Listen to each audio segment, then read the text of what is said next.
The Nigerian Securities and Exchange Commission, in partnership with the International Organization of Securities Commission, or IOSCO, has unveiled an investor clinic and other series of activities that are designed to mark this year's Global Investor Week, which is focused at boosting financial literacy and foster a culture of informed investing. Of course, it's going to be a very busy week. The entire markets in Nigeria and around the world are joining hands together to celebrate digital inclusion, financial literacy, and everything else in between, including innovation.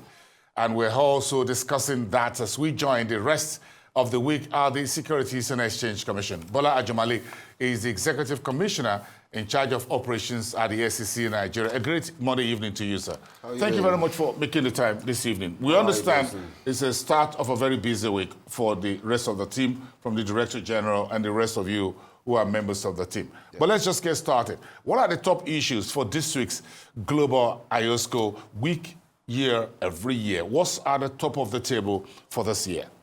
Okay, well, you know, IOSCO, the International Organization for Securities Commissions, is actually the body, it's a collective body, a collaborative body of all securities commissions in various parts of the world. And SEC Nigeria is a member of that? SEC is a member. We're one of 115. So every year there's a theme. This year the theme is technology and digital finance.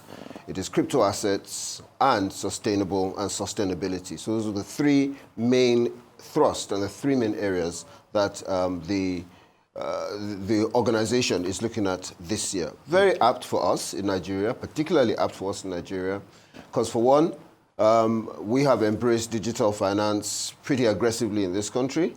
Again, despite our weakened currency, we're one of the top 5 economies in trading crypto assets. And of course, because of our natural resources, the opportunity for green bonds and for even selling carbon credits is actually growing by the day and becoming more compelling. So for us as a country, those are very apt themes. And so we've embraced it at the SEC. I'm sure it's going to be very apt. You folks recently licensed 2 crypto exchanges or thereabout, and you onboarded a few others into your incubation program. That was it. But again, let's continue with the IOSCO week. What's on the calendar? What are the issues for the SEC in Nigeria as for this investor week? What are your plans? So this week, we started off this morning with, we opened it up on again, let me go back a bit. We see the whole of the capital market, the various exchanges in the capital market, we see them as one, really, especially if you're looking at Nigeria as an investable from outside the country, you're looking at the whole of the Nigerian space as opposed to one particular market. And so our approach has been to give each market its own day where it showcases its products, how it is protecting investors. Equities, fixed income. Every single product possible. ETFs. And how they're using technology to make life easier and safer for the investors who are on their platforms. So we started off today with the FMDQ. That was opened graciously by the governor of Lagos State. Tomorrow, we're visiting NASD, which is another exchange, and they're going to be talking about tokenization and their digital assets movement. Third day, we're speaking with and we're being hosted by the commodities exchanges collectively, and they're going to be taking us through how they are applying digital finance to the life of to the agricultural space. Day 4, which is on Thursday, we are visiting the Pan-Atlantic University, and we're also bringing together about 10 other universities to come for basically an undergrad class in investing. And day 5 closes with the Nigerian Stock Exchange, where we ring the closing bell. And so that's the week for us, essentially. What's the key message for the SEC in all of this? What was the central message as the regulator? Okay, well, the key message that we want to put across to Nigerians in general is that we are alive to our responsibility, our primary responsibility of creating an enabling framework for expansion and for growth, while at the same time protecting investors. So that's really the critical aspect for us, protecting investors. So you're going to be doing a whole lot, and you're going to allow the securities exchanges to talk to everyone and show what they're doing. But again, sitting at the top there, I'm sure there are a number of issues that the SEC would want to take on board beyond the global IOSCO market week. Yeah. So what are some of these issues that you've seen since the start of the year? We're now in October. We're just about wrapping up the year in less than 90 days, technically speaking. So for us, critical for the whole country, and we're just the arrowhead for it, is controlling the crypto space and bringing it under regulation, not controlling it in order to stifle it, but allowing for responsible growth and protecting investors in between that. Another critical issue for us is the issue of Ponzi schemes that keep once in a while rearing their heads, and you really do have to enforce on those ones.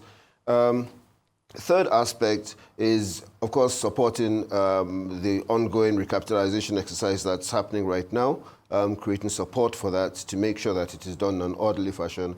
I'm sure you can recall the last exercise that was done. There were some challenges there that we are definitely alive to making sure do not happen again. So those are the major areas that we're looking at between now and the end of the year. In terms of the Ponzi schemes and things like that, it looks like they come and go, they come and go, they come and go. So what should be the central message when you look at cybercrime, financial crimes now with the age of AI, with the whole technology and what have you? Now we're talking tokenization, we're exposing, we're not stopping Nigerians, whether they're young or adults or whoever, to trade the global, to be part of the global financial ecosystem and whatever assets they want to trade. Well, we have a responsibility at the SEC to ensure that the financial system and the financial system stability is not compromised. Yep. So that's why a very robust and very quick and responsive rulemaking process and framework building process is critical, because the more responsive you are as a regulator, the quicker you can get on top of issues like that when they start. Ponzi schemes normally take about 3 months to 4 months before they rise to their peak, and then they start their decline. What we'll be doing is seeking to, like almost immediately we hear of it happening, shut it down. That's the very first thing. The second thing is that by, again, creating a very responsive regulatory framework, you can actually bring those who are doing some beneficial developments, bring them into regulation very quickly. And then the third stage from that is that you can then shut down those who are not. And you can also make a very public statement about these are the ones we recognize and these are the ones who are operating under the radar. Then that leads to the final stage.